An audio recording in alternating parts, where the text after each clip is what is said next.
At Eide Bailly, we interact regularly with a diverse collection of nonprofit organizations. We witness these organizations demonstrate passion and innovation and utilize those qualities to create unique ways to sustain the revenue streams needed to fulfill their mission. We have seen these revenue-generating initiatives contribute to the financial health and growth of an organization while continuing to benefit their communities in unique and exciting ways. Eide Bailly thinks these incredible efforts deserve our recognition, encouragement, and support. So we created the Resourcefulness Award, with $10,000 prizes going to 4 standout nonprofits, one each in Arizona, Colorado, Minnesota, and Utah. In addition, a $3,000 prize and a $2,000 prize are also awarded to 2 nonprofits in each of these states. Over 115 extraordinary nonprofits applied for this year's awards. And with the help of 12 prominent local community members who served as judges in their respective states, winners were selected. These organizations left all of us at Eide Bailly inspired by their creativity and desire to make the world a better place.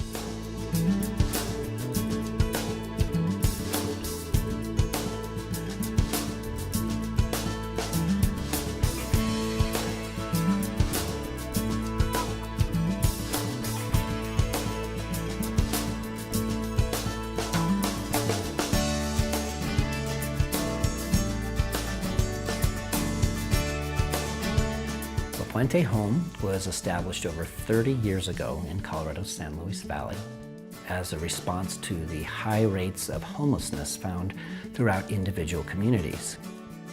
Nobody knew it at the time, but it was the first rural homeless shelter that was started in any of the 50 states. Since that time, Fuente has evolved and expanded its programming to include homeless prevention and outreach services. The initiatives that exist underneath La Puente Enterprises, the Innovative Rural Resourcing, is currently 2 thrift stores, 2 Rainbows Inn thrift stores, and Milagros Coffee House. The new initiative that's starting, which we're really excited about, is a new thrift store in Center, Colorado. We've structured 4 small businesses to be able to provide income to the direct services. So that could be providing a meal for someone at the shelter. It could be providing heat for someone in the very cold winters in this area. It could be a number of different things, but ultimately we've designed self-sufficient, stable, small businesses to be able to continually provide income for the direct services of La Puente Home.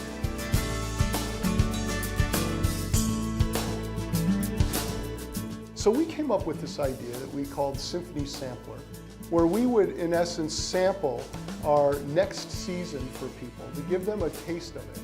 We would do that in a 30-minute segment. And we would also just play bits and pieces of classical music from the next season and allow our audiences to experience that in a much more shortened format. We also integrated multimedia so that there was slides and video explaining what people were listening to. We decided to perform this at the Scottsdale Performing Arts Center, which is a bit more of an intimate environment than our regular symphony hall. And we also packaged drinks into the tickets. We also brought food trucks and put them outside in the courtyard of Scottsdale Performing Arts Center and created a whole new environment and experience for our customers.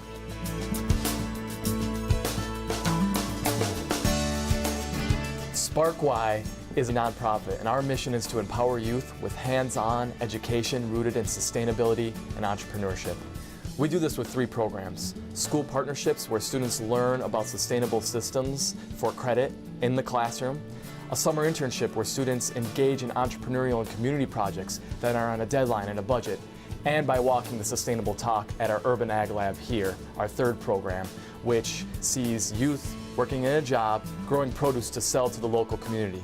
And throughout this process, youth are able to gain amazing skill sets and have life-changing experiences that lead to a brighter, empowered future. The Spark Y Urban Agriculture Lab it's a mechanism as a nonprofit that can actually generate revenue that goes back into our youth programs. So what we do here is grow produce and other sustainable types of systems, not just plants, but say mushrooms, spirulina, and monetize that in a way that it's a training atmosphere for youth, but that also is saleable to the local community.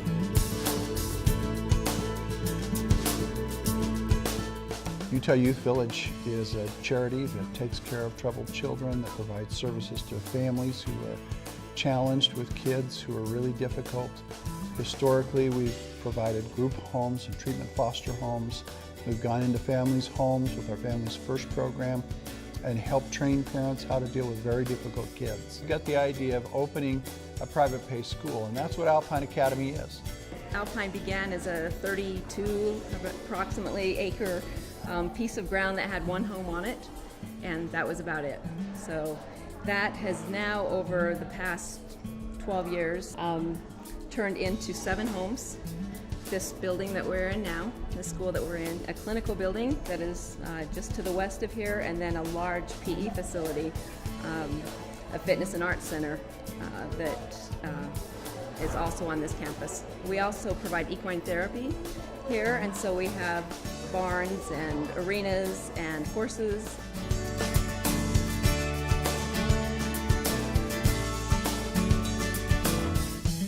The process which we took to launch this new thrift store and center was first and foremost an invitation to the community. First, just with the ideas. We think we might want to try and put a thrift store in here. How can the community be engaged? And so we invited them to the table and helped us plan the whole business around that community. It's been a community that has been amazingly responsive to anything that we have asked of it. And right now, that's just the guarantee for success. One of the holy grails in the orchestral world is to attempt to attract younger and more diverse audiences as our audiences age out, called the grain of orchestral audiences. And in the attempt to do this, we began a process. It's the genesis of a new product pipeline process at the Phoenix Symphony, where we came up with a number of ideas for programs that might attract a younger and more diverse audience. We benchmarked symphonies across the country and other arts organizations for ideas and what they were doing, and came up with a number of ideas ourselves. We then formed a group that began to vet those ideas. We went out and served those ideas up to our consumers, to potential customers that we currently didn't have, and our existing customers, to see what would float to the top. And we then refined those ideas and came down to some finalists, built a business case for them, and ultimately came up with a concept. We started with a simple, smaller version of these aquaponic systems that you see here in a classroom. That's how we launched our program about 5 years ago. And a part of that classroom model always had the idea of, when we have grown this produce or plants, let's use them for the end result. It could be a meal, cooking a healthy meal. It could be selling it. And so we took that idea of the end result of a classroom project and just really ran with it and said, hey, so our staff and our students have better experiences. What if we did this on a bigger scale and purposefully used it to demonstrate to the community, hey, we can grow our food more sustainably, and we can also generate revenue from that. In the late 1990s, when the stock market crashed and our gifts and donations started to dry up, we thought, man, we got to figure out another way to have resources to help people who need help. And so the idea occurred to us that we could create a private pay campus and charge families to help their teenage kids and make money doing that, and we could take that money and help the troubled kids of the state and the troubled families of the state with that money. It's kind of like a Robin Hood proposition, but rather than stealing from the rich, we are healing their daughters and healing their marriages and their families, and then we're taking those funds and serving the poor of the state, especially in their own homes with our Families First program.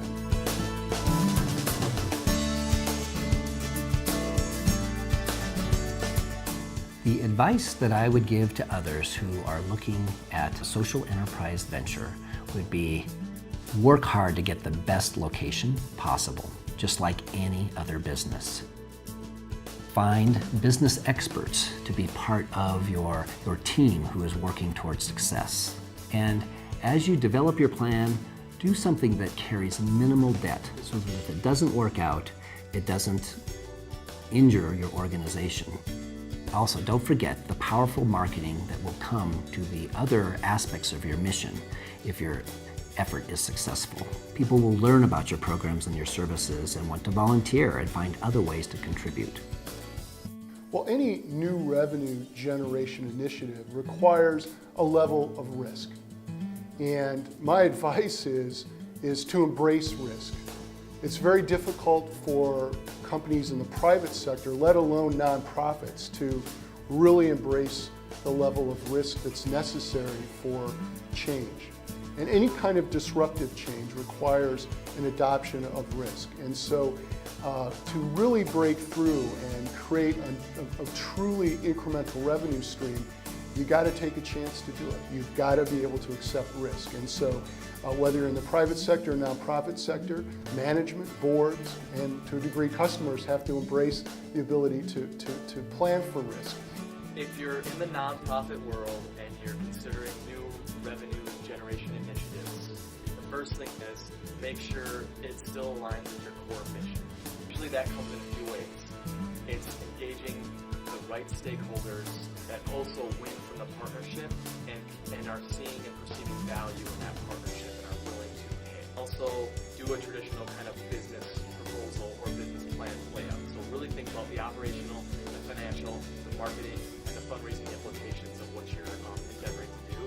And if you can start to look at those things first, you will have a great chance of success. Follow your mission, follow your heart, get your board involved, and go to people who know the business that you want to get into and see if they won't mentor you. Another piece of advice would be to know that there will be challenges and obstacles, and to not shy away from them or be afraid of them, but to know that anything worth doing like this is going to encounter some trouble. Be persistent and just continue to work through those obstacles.